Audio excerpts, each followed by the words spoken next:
we have got a lovely, well, she's now a friend of mine, Oh. Sophia, who has been, I've been working quite closely with Sophia for probably 2 months now. We're probably halfway through our one-to-one coaching.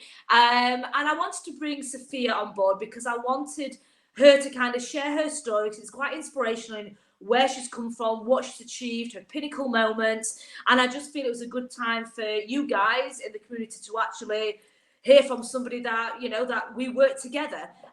So I would like to introduce Sophia Giorgio. Hello, Yes, and you said it right. Yeah. right. Hey, honey, how are you? Hello. I'm good, thank you. You all right? Calm down. Good. I've calmed down now. We had a bit of a glitch. So if you've noticed, I'm on an iPad now because I normally do the recordings on my, obviously the lives on my MacBook, but for some reason there's no camera detected. So me and Sophia were just frantically backstage. It felt like it was backstage, wasn't it? Frantically running around like idiots. So Sophia, tell everybody just tell people about yourself. Let them know who you are and what you Yeah, do. yeah. So I'm Sophia. I've been doing beauty, I think around, oh, I think it's about 12 years now, actually. I come from a Greek family, so you might have read this in my bio. Very cultural to the point where I think a lot of cultured families are a bit like, unless you're a doctor or a solicitor, you're not doing well. And it's like, it's all about education, it's all about being academic. And, I think families just want you to do the best in life. And I think a lot of people think beauty, it's just you're a bit dumb if you do beauty. It's not a good Yeah, job. Yeah, yeah, it's I feel like old. that has Yeah. that sort of status, doesn't it, really? Mm. But I always knew I wanted to do beauty. I absolutely loved doing it. Every opportunity I could do it, painting anyone's nails, doing makeup, anything, I just wanted to do it. But my dad was just in disagreement. He didn't want me to do it. He thought I'd make no money doing it. So he just didn't agree with me doing it. But I saved up for myself for my course, because at the time you had to pay for a kit, and he wouldn't pay for it, so I dropped out of college. He wanted me to go to like an academic college, so I dropped out of there and I went and did beauty, and I absolutely loved it. Like, I really loved going. I knew it was what I wanted to do. And fast forward through, even like, he's only just stopped, I'd say, but he really wanted me to be a solicitor, and he kept saying like, Yeah. why don't you go and be a solicitor? And I was like, I haven't been to uni, I haven't been to college, I can't just magically be a solicitor. I want to do beauty. Oh, you'll never make any money doing that. It's a stupid job. And I was like, no, you don't understand. And I think it's really difficult for the older generation, because I think times changed. And I think when you speak to older generation and, you tell them that you pay for makeup or you pay to get this done, they don't believe it, because they're just like, why did you Yeah. not do that yourself? And it's like, because people like to get this stuff Yeah. done. And the thing is, Um, uh, well, is, the older generation will always enforce what they think you should do, oh because yeah, probably yeah, they've not done it. Probably they're thinking, I should have done this, so I want. But you will end up, and there's so many people that just follow that path of, okay, I've got to get a trade. I've got to get a trade. I've got to do something. A lot of lads get a trade, be a plumber, be a joiner. And then you grow to end up resenting them. Then you actually, 100%, yeah, hate your parents because you feel that they forced you down a path. So I applaud you for, yeah. standing your And ground, that's what it passing up was. strong women. I just hated. I love learning, don't get me wrong, because I absolutely love doing courses, but only in things I want to learn in. And I just knew that college wasn't for me. I found it really difficult. I just didn't see myself going to university, because I just knew I just want to do beauty. And I feel like I genuinely wasted, I'd say, about 2 years of my life when I could have just been doing that in the first Yeah, place. But I get where it was coming from. They just think education's massive, and unless you've got a degree you won't earn money. But there's so yeah. many people out there that have Oh, degrees but then work in Tesco because they can't get a oh job with what they God, the do. amount of people that I know that have put, the uni loaned up to the eyeballs, Yeah, and they've got all these qualifications, but then they're working a basic bog standard job, yeah, and that's and it. it's they probably end up going down that path because they've been advised, or because society has kind of like influenced them to do that, and they Oh don't yeah, actually want to. They don't want to. They're no, resenting it, and that's So it. Yeah, and I just knew. I just thought, you know what, this isn't for me. I actually did work for my brother at one point. He opened a law firm. I wasn't going to be a solicitor, but I just did reception there to help him out when he first opened. I was about, I think about 19, 20 at the time. Mm. And I just hated it. I just thought, oh my God, I hate being here. I hated just being on a reception desk, not talking to anyone. And, I just knew straight away, right, this Yeah, isn't for your me. And heart this is, wasn't in it. yeah, 100%. Yeah, And I knew you have to go and do what you want to do. And, yeah. that's when I just thought, yeah, I'm following what my gut instinct and I'm going to do Mm. beauty. And I opened the salon. Believe it or not, my dad actually, he always put me off doing it. And then eventually found somewhere and he was like, I think you should just go for it. And if it doesn't work, you do something else. And I was like, yeah, fine. I'm going to make it work because I know I want to. And not once, and I think I've had my salon 7 years in March, not once has he ever paid my rent for me. I've never had to lend money off him or anything. I always, if it meant at the start I couldn't take a wage for myself, Yeah. I kept that business going all by myself because I knew that's what I That is want to do. amazing. Yeah, that is amazing. Yeah. With my first business, my first business ended up failing. I don't know whether I told you this, but my first business ended up failing because I was too reluctant to evolve, hence why I evolved so quickly in COVID. But same again, I never got bailed out. I didn't have a loan from my parents. It was Yeah. a business loan. I had to pay the bank back and I had to work, Yeah. The thing is once you start loaning from family, you're then going to be a little bit slack because you think, oh, it's only a week. Whereas if you've got that rent to pay, you're going to pay it. Yeah. So you've had a salon, and then let's fast forward to the dreaded C word, COVID. Yeah. What So did that do to you? COVID was really tough, actually. Don't get me wrong, I genuinely thought we'd be shut for 2 weeks. So I was living my best life in them 2 weeks because I thought, wow, 2 weeks off work. Wow. I'm forced to be at home. Like, this is a dream. I did what everyone did. I did cleaning. I did, slept in, all sorts. And then it got to the point where I was like, shit, we're not reopening here. Yeah. And I started to think, before you got all the grants and things like that, I thought, oh my God, I don't think if I'm going to be able to survive this COVID. I spent my savings on bills, so I had no money. I had to keep, obviously everyone had to keep paying their bills, their electric, rents, everything. And it got to the point where I was just like, you know what, if my business shuts, who gives a shit? I'll just go work back for my brother again. I'll just ask him if I can work from home. Like, I'll just live the life at home. And I was just thinking, like, that's what I do. And then I thought, no, you know what? You work too hard to, like, just give it up. And I just couldn't imagine me going back to doing something I hated doing after doing something I loved. So I just thought, right, okay, maybe use this time wisely. You don't ever get time to either step out the business and just think, okay, how can I make it better? How can I come back with a bang? What can I do? And I was on Facebook one day and I've just seen it was like a little masterclass or something on mindset and stuff. And I've heard about law of attraction and things like that, and I've heard a bit about it, but I've just never looked into it or anything. It's never crossed my mind. I've just heard about it. And it was just a bit about that. And then the more I started to think, oh my God, invest in myself. And even though I was earning no money, so many good things were happening, so many opportunities. So my fulfilling. mindset, completely changed. And I then had a goal of, right, okay, this is what I'm doing when I reopen. I don't care how I'm going to get there, what I'm going to do, but this is what I'm doing. And even now, like, obviously with you, like you've seen, we're doing one-to-one, is I don't care. I will constantly keep invested in myself because I know it's what you need going forward. And having my salon nearly 7 years and only noticing coming back from COVID is where I've seen my salon just boom. Yeah. And it annoys me because I think, well, if I would have done this 7 years ago, I would have been. Tell me about it. I have them moments. Yeah, and I just think, what, all that stuff you've done now, imagine doing that 7 years ago. Lesson. This is what you've got to remember. Everything's a lesson. So my first business, I had a beauty salon for quite a few years. It was good. It was great. Social media started coming out and I'm like, no, we don't need social media. Facebook, now that'll come and go. That's just a phase. And then we hit a recession.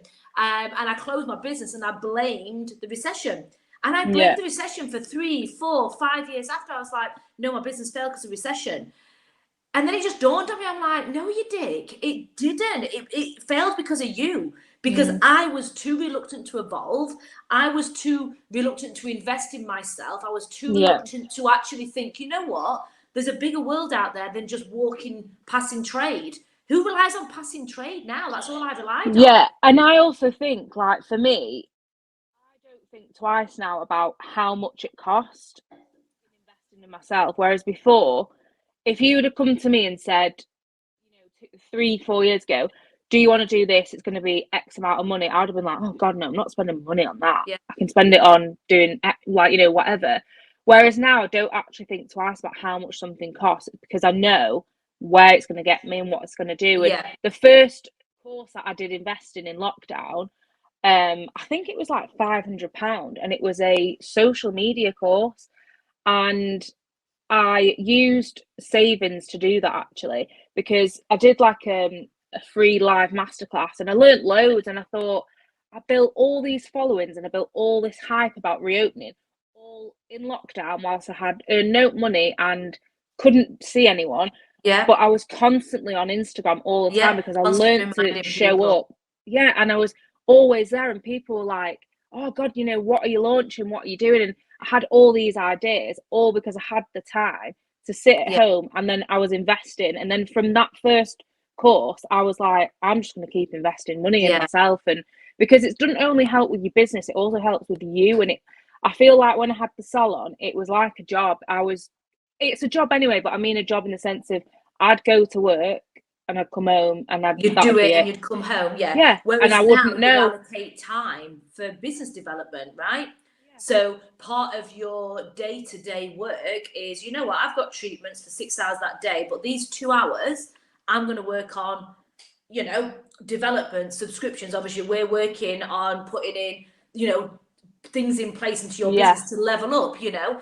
And it's interesting you say about investing in yourself, because a lot of people become course junkies in this industry. It is just a vicious, it's a downward spiral. I don't care how anyone says it, it is a downward spiral. And I think actually advancing a skill, so say if you do eyebrow tattooing, like me, for instance, to actually then pay to make my eyebrow technique better, I think is a good idea, because then you become a celebrity and a go-to in that field. But thinking, you know what, eyebrows are not earning me enough money, I'm going to learn how to do, I don't know, eyelash extensions. Oh no, that's not doing it. So let me go and learn to do laser and buy a machine. Yeah. And you end up going from one to another and investing a lot of money, but an investment in yourself. Trades, then. And just having that one service, people just try and spread themselves too thinly. And when they actually look at their incomings, they're just moving it from one pot to another because they can't generate more time. Yeah. And that's something I did. I'm really sorry, I keep looking over there because there's a spider on the wall, and like, please don't come at me. No, when I started the salon, I did every single treatment you could think of. I did every single course because I was like, you know what, I'll just offer everything. It's just me. I'll just be the person that offers everything. And I never specialised in anything. And looking back, like, those 2 hours, 3 hours I would have spare if I had no clients in, no word of a lie, I would just sit and watch Netflix on my phone. Yeah. Whereas now, I very rarely get a spare half an hour or 15 minutes. But if I do, I'm like, right, okay, maybe I can plan content, or what can I do? What can I look at? How, do you know, things like that? I use my time wisely now, because I know of the things. Time is, you know, time's precious, and I know, okay, I've got an hour spare. That's meant to be, I'm going to do this now. Whereas before, I'd be like, oh, I'll just watch some you just fill it with fluff. This is a really important thing about time, actually. I did a podcast ages ago about this. Like, people will, so for instance, like, I've got kids, I've got businesses, you know, I'm very busy in life. But what you'll get, for instance, like, I don't know, you'll have a doctor's appointment, you've got a day off, let's say, or a day when you're not working on treatments, and you've got an appointment at 10 a.m, but you drop the kids off at 9, you would then just discount between 9 and 10. You're like, oh, well, I can't really do anything because I've got that at 10. But in that time, you could actually schedule, create, and do 6 social media posts for every single day running up until the weekend. Yeah. You know, in that time, people discount snippets of 15 minutes here and there and everywhere. Oh, yeah. And it like all adds up. Yeah. Yeah. This live that we're doing now is 30 minutes. It's going to be about 30 minutes. Might be a bit over because we do talk. But, you know, we could easily be like, oh, baby, we don't do it. But this is good for me, it's good for you, it's good for the following, and it takes 30 minutes. It's not, people do think, oh, well, oh no, I can't do that because I've got to be there in 45 minutes. So I'll just get on my phone and have a little bit of a nosy. I don't And you scroll. end I up don't just get into no scrolling scroll. on Instagram, watching shitty videos like of just crap. And after you know it, 2 hours have gone, and it's like people wondering why the businesses aren't growing or why they're not getting clients and like it's because you're wasting your time by constantly looking at social media. Like it's good to look. I do scroll, but I scroll for real inspiration. So I'll scroll for new reel like audios, new reel ideas. So that's the only reason I scroll. And I just keep going until I find something I like, and I'm okay. I'll do that tomorrow, or that'll work for that. With a mindset. I'm not just doing it because I'm like, oh, I've got an hour. Yeah, I do that, and I watch some reels. I'm like, oh, I like the words of that. I like the lyrics of that. Yeah. I also obviously, and I do connect with a lot of people, chatting and talking, but the people who are in the industry, and it's more supportive, that type of thing. So, And that's something else that worked for me in lockdown actually is I've realised by doing all this mindset is I start to think, God, I actually don't have a lot in common with people because, people are negative or, oh, I wish I could do this. I wish I had Sophia, that. I have no friends. And I fucking love it. Sorry, friends, if anybody's watching this. If any friends are watching this podcast, it's probably going to come out as a podcast or a YouTube video, then drop me a message. I'm going to wait now because I'll see what friends actually do follow me. None. And I started to actually have the balls just to message. I messaged this girl on Instagram actually. Really loved her page. She owns a salon in, I think it's Newcastle under Lyme. And I really love her mindset. And I just feel like she's someone I could really get on with. And I actually messaged her just saying like, do you want to go out for lunch one day? And she said the same as you. She's like, yeah, I don't have many friends. Like I don't have anyone I've got love it. Stuff. And it's funny because I think, God, the more you start to learn about mindset, the more you think, God, I don't have a lot in common with people. And that's when I started just to connect with other people. And another reason why I probably came across your page is because, I don't know, I feel like it brings me to people that resonate with me and the things I like and definitely the attitude you have. I think it's so important. And I think, when we talk about surrounding ourselves with people that bring out the best of us, that is on so social media as well. It's not just the friends and the family. Like I've obviously got a lot of I've got a lot of friends and family that are not so supportive in what I'm doing, similar to kind of the old school kind of concept of dads want you to get an education and what is beauty coaching? Is that even a fucking thing? I'm like, yes, it is a thing, Dad. Yes, that's something my dad would and say. I enjoy it. So what I do is I only tell, obviously your friends and family are always there, so you kind of engage in certain conversations with them. But on social media, it's so important. People still get in a vicious scroll and kind of have people on their friends list that are not inspiring. They're not bringing out the best of them. And I think it's really important to make sure you're surrounding yourself with the people that bring out the best of you. And I started to actually unfollow loads of accounts that if you feel like you're following accounts that make you feel shit or make you feel like your life's shit or, oh, I wish I did that, unfollow them because that's the best thing I did. Get rid. And I just started to follow inspirational stuff because I just think everyone's on a different path in life. And I feel like with Instagram, I could make my life look amazing on Instagram if I wanted to, but it could be fake, but people would believe it. But that's when it was only still I started to do mindset, started to think more positive, that I started to think, God, you're negative, or that friend's negative, or God, she moans a lot. Like, there's no wonder you're not getting what you want. It's because all you do is moan. And I just started to really distance myself from people because they were dragging me down. Expose, remove, and block. That's what I did. So, talking of, obviously, we've been working together for a while now, but talking about, so what are you working on? What are you working towards? What have you kind of realized over these last couple of months of working together on what you want to do? So working with you made me realize that something you said that always sticks with me now is you said what we do is service in exchange for money, and it made me really think like, well, actually, I don't want to work more days and I don't want to work more hours. So how can I earn money by not working more. Yeah. And it wasn't until you started to give me all the ideas of what I could do to be like, yeah, actually, when I go on holiday, that will earn me money. Or, Yeah. you know, I always thought I wanted a salon with, you know, loads and loads of staff. But then after speaking to loads of people and just realizing, like, I don't mind working on my own because it's only me I have to worry about. Yeah. Whereas with staff, it, you know, more staff, more problems, More basically. problems, yeah.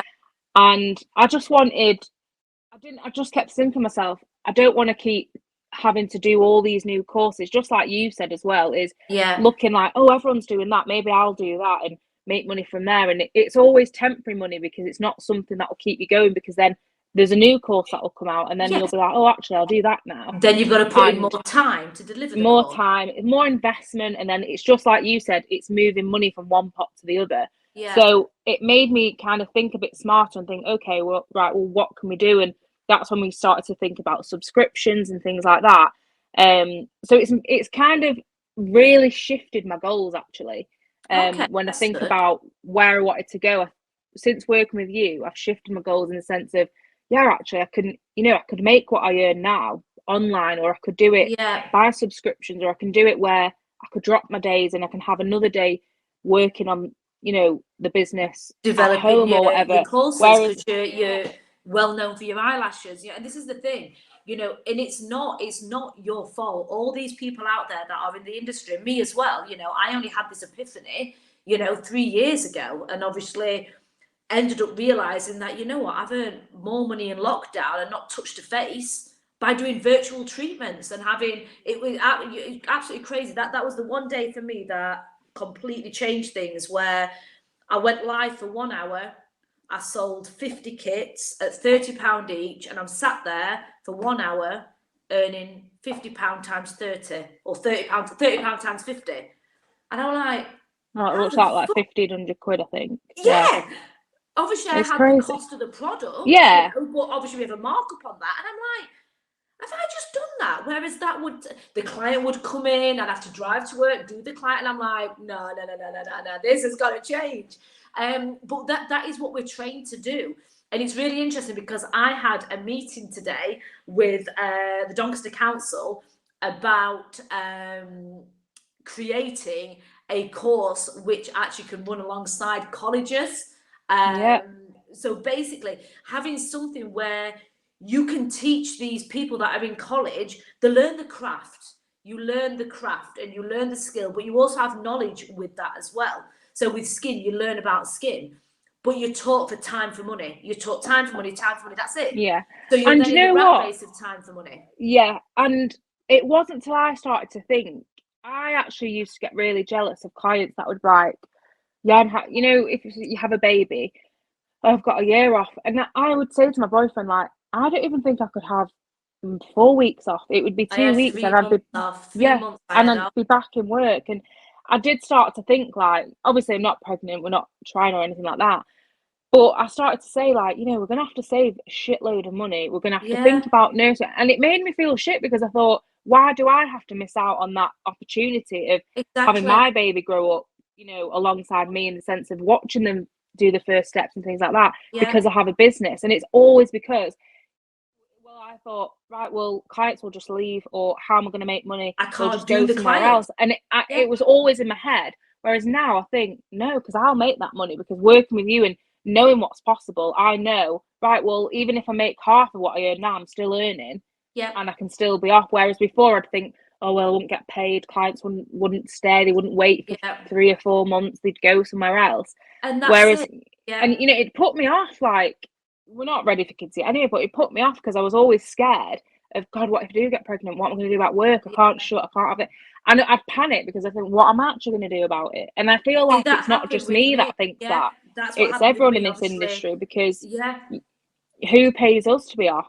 No, you don't get enough. I had, obviously, I've got 2 kids, and I had a major hip operation. So obviously, the hip operation, not as long, but still could not put a foot down on the floor for 12 weeks.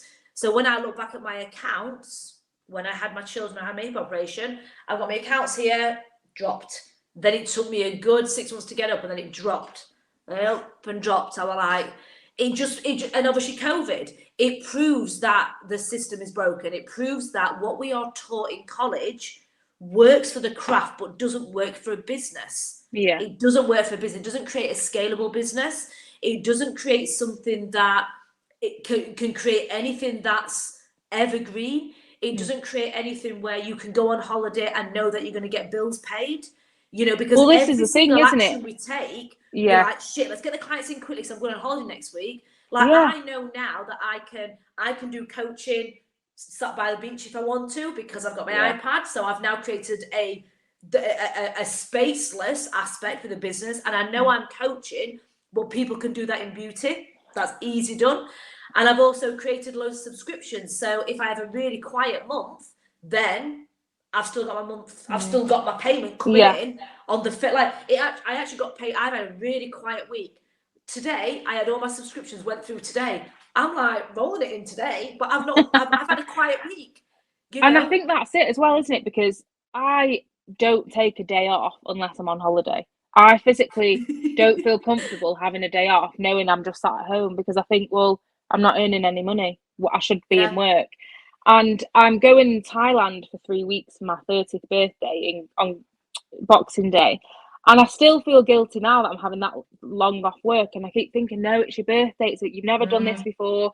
Stop feeling guilty. And it's because you just talk like, oh, well, when you're not earning, when you're not working, you're not earning. So you have to be working. And even my dad now, why are you off? Why are you not in work? Or why'd you finish early? And it's the but now your mindset's guilt. different, girl. Your mindset's different. So this is your deadline. So you're going away at Christmas. We're already working on subscriptions together. We're already working on, online platforms. You've got a lot of content there that you're selling out. You're doing like Instagram audits, all sorts of stuff.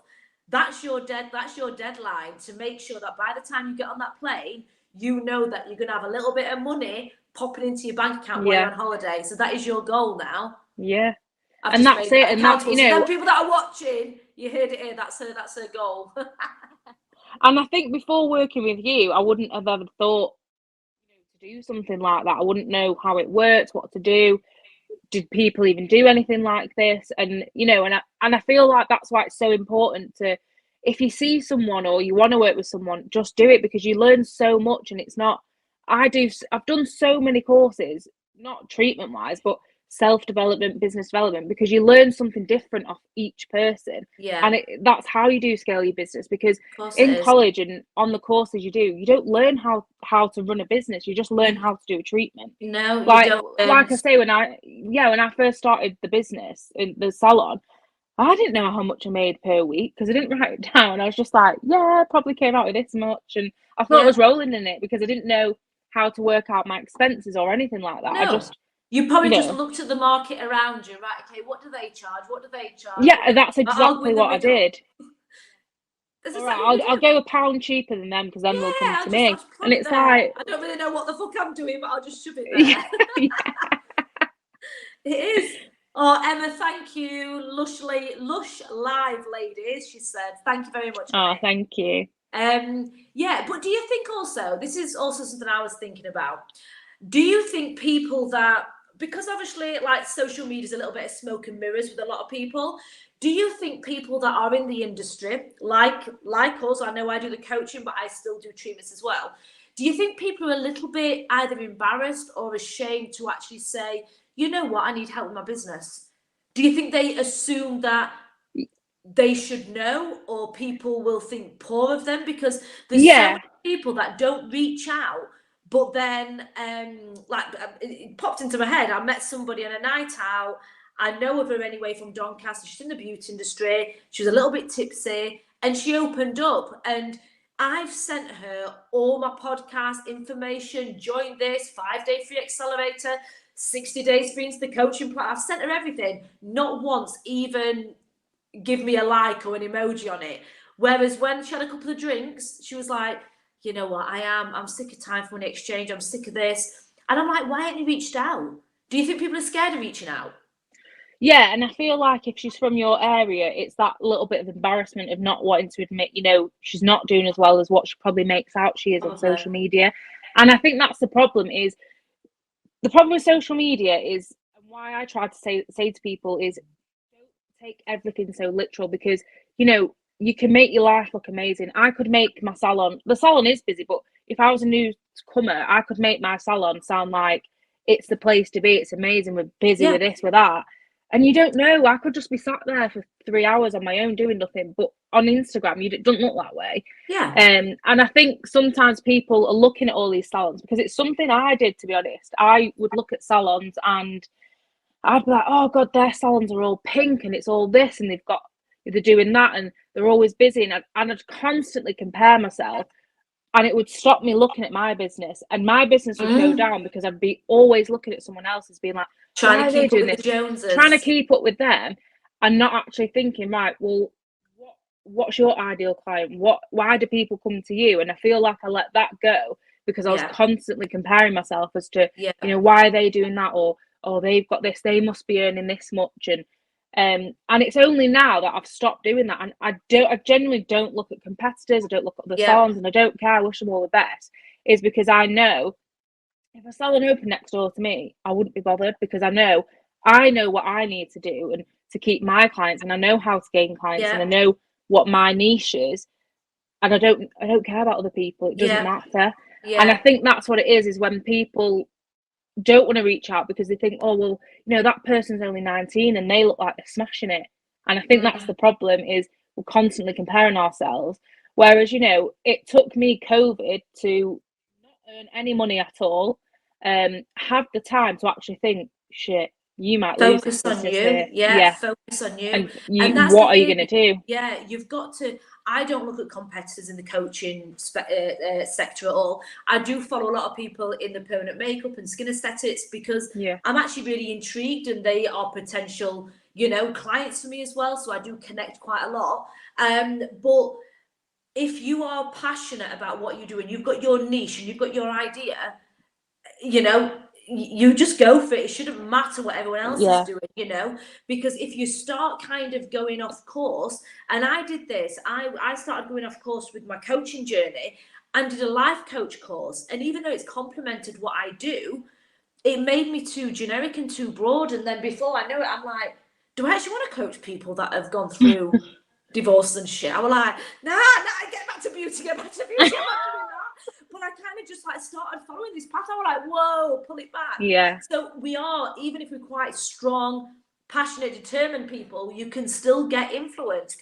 Emma's just put a comment here saying, business should be forever evolving to achieve on your path. So many are stuck on a hamster wheel, sadly. Yeah. Exactly. They are stuck. And I think also what my realization is since COVID is COVID thrusted us 10 years forward, okay? What COVID did in terms of the digital world was always going to happen. It was always going to happen. We was always going to be forced to do live meets, Zooms, downloadable courses, virtual treatments. That was going to happen. But COVID has just made that journey 2 months. Yeah, people are still stubborn. They're still stubborn and want it old school way. I didn't even have an online booking system before COVID. I was still pen and paper because I was too scared of, what if I double book, or what if this happens? And it's the best thing I ever did. And we still get some people come in now like, oh, do you not have a paper price list? And I'm like, no, because I spent so much money printing them out. If a price changed, I'd have to scrap the old one and buy a new one. It's like, just, you know, download this QR code. Yeah. And I think, and I think as well, with our industry, this is something I've realised is, I don't know why, but I think it's known for being a bitchy industry. I think we're too scared to connect with other salons because it's like, oh God, no, they won't help me. I'm not going to ask them what they used on that client. There's so much business around. This is the problem. Everybody has and it's only now, like, people are nice. Just ask the person. Ask them, like, what they've used. Ask them, oh, do you know, can you recommend this or whatever? Because they will answer back. Like, I get people in lockdown when they were talking about repatch testing. I couldn't believe the amount of therapists that didn't know you had to patch test clients every 6 months. And I got people messaging me saying, oh, how come it's this? And I wasn't going to be like, oh, can't believe you don't know that. I answered them because I think we should all help each other in this industry, because there is room for everyone. It's a £1 billion industry. You know, it doesn't matter. It's forever if growing. We're all doing the same. because it's a lonely industry when you work on your own. Yeah. And that's something I struggled with, because obviously I opened this salon on my own. I had no clients, had no staff. It was just me. And if anything went wrong, I literally had no one to speak to about it. And it wasn't until I met Katie, actually, the girl you messaged before, and she worked in a salon, and I became really friendly with her. She came and got makeup done once, and we kept talking, and if anything went wrong, I went to her because I knew I could trust her. I knew she'd be able to tell me. Whereas I wouldn't just message any salon, because I just think they'd think, oh God, why have you got business? You shouldn't be doing that if you don't know. And it is really lonely. Whereas now I do think COVID, I do think COVID has brought a lot of us together now. And it's this whole online form, hence why I created this tribe, which then developed into the online training platform. It's why I created it, because we all have the same struggles in business. We all are trying to get our diary filled. We're all trying to think, how can we scale? We all don't know how to use. The thing is, we rely on our craft. Our craft doesn't give a business. Our craft is our skill. We have to learn when to outsource. We have to learn when we can't actually fulfill that task and think, you know what, that's not my forte. That is not my forte. I am good at this. I want to do this. So you know what? Now is the time that I pay you to do that part of the business for me. We have to know our strengths. And I think it's because that the people that are attracted to the beauty industry are quite independent, creative people. And I think they believe that creative genius inside them, that passionate side, is going to then enable and makes them become stubborn, is going to enable them to do everything. It's like, yes, I can do that. I can do it. It's like, no, you can't do everything. I don't. And I also think it's the money as well, because it is, you learn that, again, no one's paying you for if you've got an hour cancellation or whatever. So if you start to think, oh, well, that person wants £300 to do my social media. Oh God, no, that's a lot of money. I'll keep that. Whereas actually, time is worth a lot more than the money in your bank, because that then opens you up to do other stuff in your business to then make more money. Focusing on the higher tickets. Because, and that's what's difficult. It is, like everyone in this industry, we go to work, we start at, say, like 9, 10 o'clock, and we don't get home till 8. I don't sometimes eat till 10. I don't want to start working on my business at 10 p.m. at night. No. Whereas, if I have an hour cancellation, I'm like, right, what can I do in this hour that can free my time up tonight, where I'm not having to do it? Because it's a lot to think. You can't do both. You can't do business and treatments all in one day. Do you know what I mean? And I stopped working a Tuesday for that reason, because I felt like I didn't have time to work on the business. So I dropped a Tuesday. I decided to take the loss. So you've dropped Tuesday in your business. So technically, in days, you're earning less because you're not working that day. But how's the business doing in terms of you dropping that day? Even better. I earn more money in 4 days than I did in 5. Because I have the time to work on the business. You've got time to focus on working on the outside of the business. So stepping outside, looking in, right, what the hell do I need to do? Where's my problems? Let's work on, I know, like email automation was a big thing for you that we've been working on. Getting everything seamless, getting every single part of the business seamless. So you can then, when you are in clinic, you're earning high ticket. When you're out, you're creating these systems. And that's what I noticed since COVID, was having all that time off to have all these ideas and, working on the business, to then go in working 5 days a week and being really busy, to being like, oh my God, I have no time to work on the business. What am I going to do? And it was overwhelming. And I just thought, I'm dropping the day. I have to drop the day. And it was scary, because it's like a full day's worth of work. It's a lot of money, but I just thought I need that time to work on the business. And I didn't want to do it on my days off, because I didn't want to constantly think about the business 7 days a week, because you just don't get a life otherwise. No. And I decided I'm dropping a Tuesday, and it was the best thing I ever did. Like, I couldn't go back to working 5 days a week. But that Tuesday, I schedule like my coaching with you. I'll have that in the morning. And then I'll work on whatever we've been working on. I then start to look at, okay, I want to do courses, I want to do this. And it has the time, and it gives me the full day to be able to have that creative mind of, okay, what can I do to now scale the business up? So we're going to have to wrap. Oh, I've got another comment as well. Victoria, loving this live. Everything makes perfect sense. Thank you, honey. So what is the next step for you then? Obviously, we've heard your journey, what you're doing, how it's changed you, but what is where are you going from here? What are your, I'm all about goals. So what is, Yeah. what So my working towards? business goals are definitely getting my subscriptions up. So I have worked out what I would be. This is something I learned. So what would be my happiest, my happier, and my happy. So they're my Okay. goals of what I want to do. So at least I know, oh, I only got 10 people on it, or if I got 50 people on it, between that range, I know I'm going to be happy Oh, either brilliant. way. So that's something, definitely my subscriptions, because that will open me up to, you know, even in Thailand, just knowing I'm earning money, just being Yeah. on holiday and not having the worry of, oh my God, what am I going to do about February pay? What am I going to do about Yeah. this? And not be stressing about trying to schedule a few posts in to get some Yeah, money for when you get yeah, back because the yeah, subscription's already set up. that's it. And then putting my courses online, because another reason I did Free Up for Tuesday was because I thought I wanted to teach one-on-ones, teach you know, like lashes, brows, things like that. And the more I thought about it, I thought, so awful, this, it's not worth my time. Yeah, no, you've got to, yeah, that's fine. um Worth more. because it was a full day and I just thought I can earn this being in work. It's like a day Yeah, off, you know, it, I don't want to do it. I absolutely love teaching, but to me it wasn't worth teaching unless I had, say, a minimum 4 on the course. yeah, But the problem is because I'm so passionate about beauty, I just don't feel like I can give my full attention with there being that many people in the class. And I yeah. don't want to charge someone something if they're not getting the best out of it. I just don't agree with that. Okay. Yeah, So I just took that as, you know what, don't do it, don't teach in person, because it's not worth just teaching one person.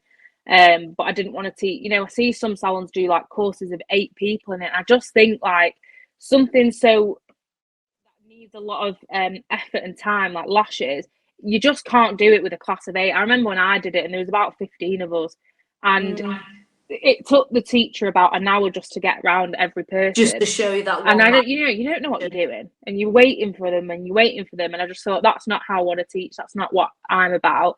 But I'm wanting to work online, but giving really detailed courses to the point where you will literally learn every single thing you need to know without the constant, oh, God, I didn't learn anything, or I'm not confident. Because I think that's a lot of problems with the training courses, because it's so popular at the minute that people are teaching nowadays all the time, is it's becoming saturated, I think, and it's becoming quick money for salons, and I Yeah, don't like that.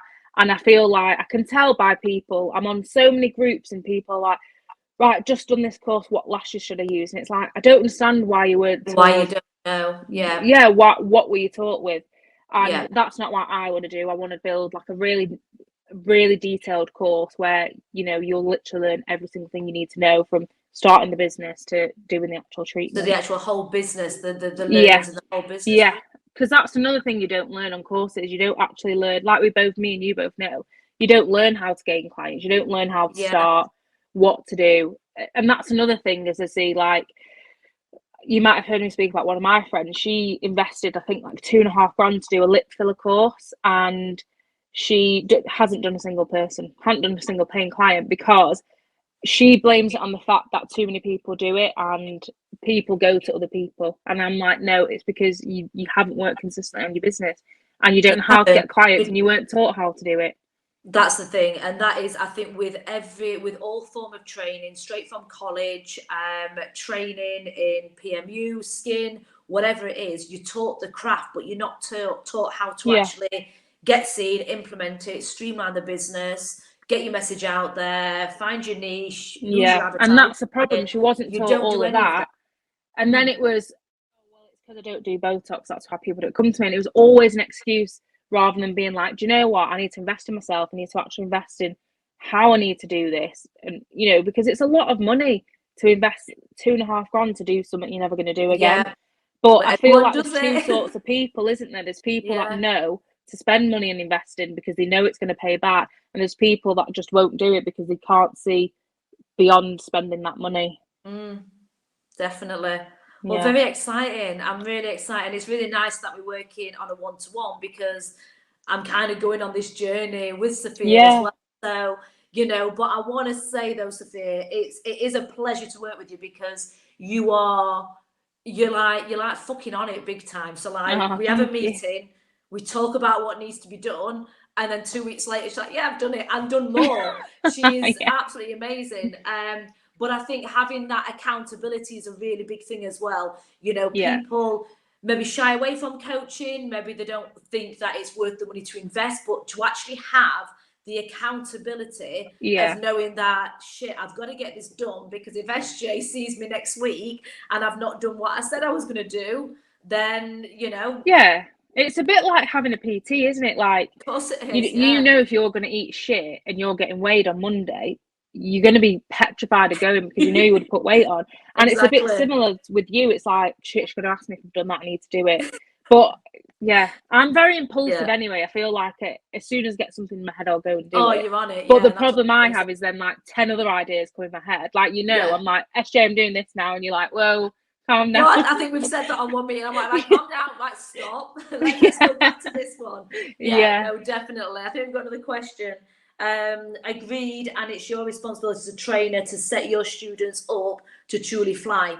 Emma Bagel, I believe Emma does training as well. She's PMU background, so she's basically saying as a trainer, it's up to you. It is, you know, because the thing is, if they do well, that's a reflection on you for future trainees and trainers and everything else. So of course, Emma, that's a good comment. Thank you.